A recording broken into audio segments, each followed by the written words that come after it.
figured that was actually wanted to ask you, how did you get diagnosed with ADHD?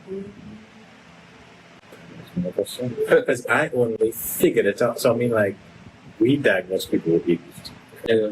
And I only figured it out in our ward rounds. I figured it out in our ward rounds when my consultant was talking about people with who find out that they have ADHD as an adult, right? And he was talking about it's a good one. So there are two major types of ADHD, right? There's the hyperactive type that most people, so these are the two major families, right? The hyperactive type, which everybody kind of knows about and is familiar with, and it gets spot that real quick from like a 7-year-old, right?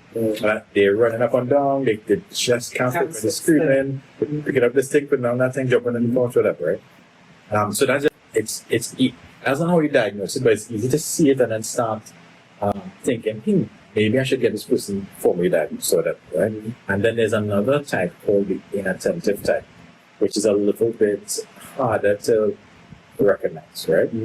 So, because you aren't hyperactive, but it's very hard for you to focus, and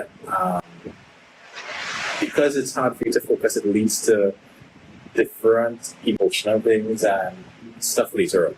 So in the ward rounds, he's talking about how there are a lot of professionals who adults who get diagnosed with ADHD much later on, and they usually present with depression.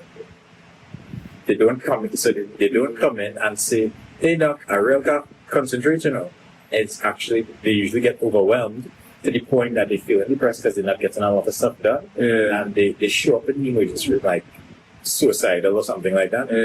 Because a lot of things are problems, right?